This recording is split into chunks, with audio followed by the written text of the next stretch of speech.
fermented foods are everywhere. Kombucha yogurt aisles longer than cereal aisle. Influencers talking about healing your gut. Fermented foods are now being discussed in the scientific report that shapes the U.S. dietary guidelines. So here's the real question though.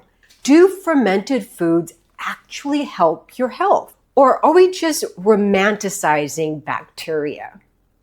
Today we're going to break this down clearly. We're talking about what fermented foods actually do, what good bacteria really mean, what works for blood pressure, what works for blood sugar, diabetes, and what's mostly about marketing. So let's get into it. So fermentation is a natural process where microorganisms that live everywhere, including our stomach, such as bacteria or yeast, break down food. And that process changes the food's flavor, the texture, and sometimes the nutritional profile. But here's the important distinction. Fermented does not automatically mean probiotic. And what we mean by probiotic is that there are live bacteria that when you consume it in adequate amounts, it provides some kind of health benefits. And here are some conditions that need to be true. 1, the bacteria, it must be alive. 2, there must be enough of it. And 3, there must be research supporting it, right? We need some evidence that these are good for us. Some fermented foods are pasteurized. That means they've been heated, which means that it kills the bacteria. So even though it was fermented, there may be no live bacteria left. And here's where nuance matters. Different strains of bacteria do different things. Some may help blood vessels relax. Yes, they can do that. Some influence inflammation in a good way. And some affect how your body handles blood sugar. It's important to note that different strains means different outcomes. And that's important because not all bacteria act the same and does not equate to being a beneficial bacteria for your health. Now let's talk about something you've probably seen on labels, CFU. CFU is an acronym and it stands for colony forming units. Now that sounds very scientific, right? So let me explain in plain English. It's the number of live bacteria in one serving. So if you read a label that says 10 billion CFU, that means 10 billion live microbes per serving. But here's what most people misunderstand. More is not automatically better. Research studies often show benefits in the range of about 1 to 10 billion CFU per day, depending on the strain. The strain matters actually more than the number, and the label should ideally guarantee the bacteria are alive at expiration, not just when the product was manufactured. Now, if a product says contains microbiotics, but does not list the specific strain, the CFU count, or research support, which few products might do that, that can be mostly marketing.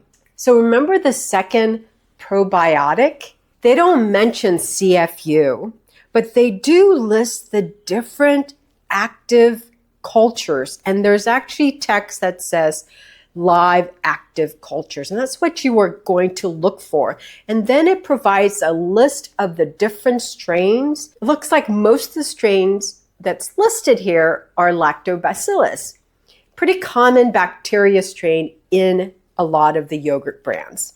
I put my yogurt back in the refrigerator because heat will affect the bacteria. Eventually it will kill it. So I need to make sure it's refrigerated. Check your refrigerator and look for yogurts that say probiotics and see if it lists any bacterial strains. Because if it doesn't, and it says probiotic, it might be just a marketing thing.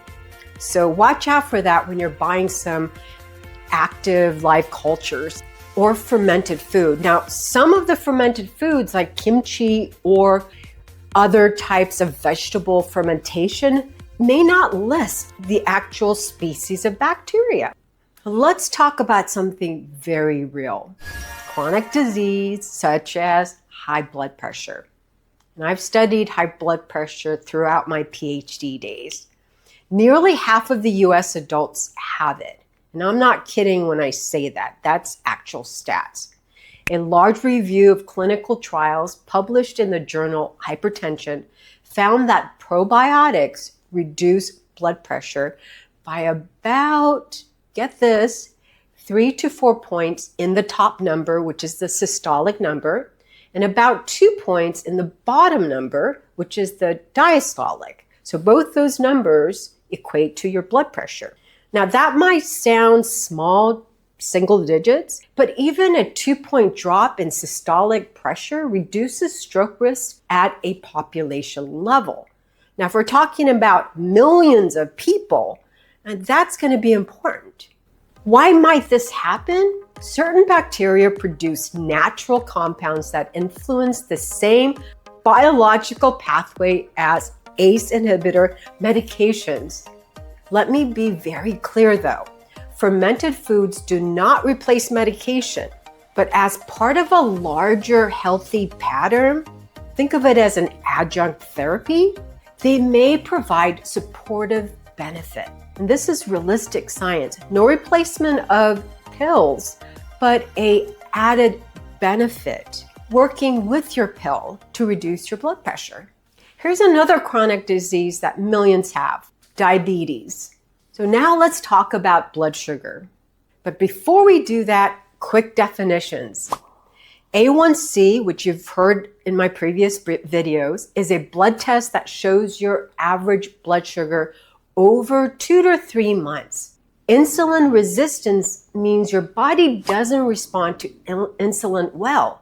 So blood sugar stays much higher than they are supposed to. I once had an A1C a couple of years ago of 6.3%, and that is pre-diabetes. Anything above 5.7%. So what does your gut have to do with your blood sugar?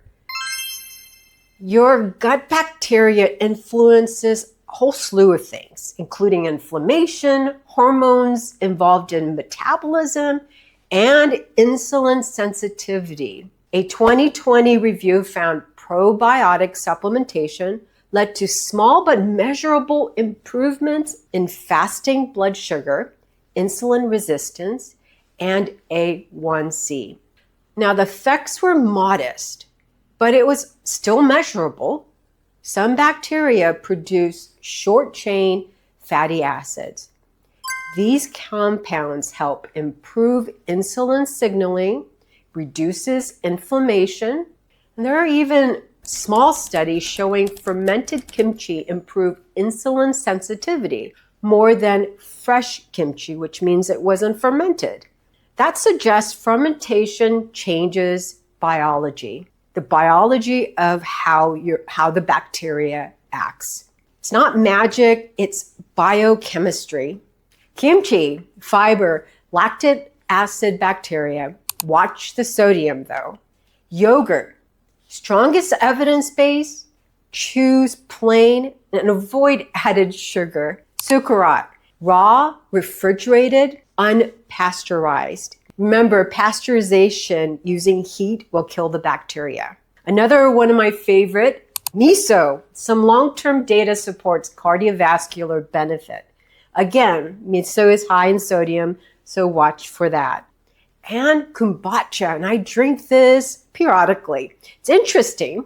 Limited strong human trials. Also watch for the sugar. Promising doesn't mean it's proven. And we're gonna need more research to substantiate these findings. I'm excited about fermented foods, but I just wanna reiterate that they're not magic and they're not gonna cure these chronic conditions. They're part of a pattern diet patterns. And these patterns change if you consume these fermented food, including your insulin sensitivity and blood pressure. But we still need a lot of research though. So in the next episode, we go deeper. Gut health, stress, and sleep. Yes, your gut bacteria affects your sleep. And that's because your bacteria don't just talk to your pancreas, they talk to your brain. So there's something called the gut-brain axis. If this helped you understand the science and not the hype about fermented foods, subscribe and like, and tell me in the comments, did you grow up with fermented foods? And if so, what kind of foods were they?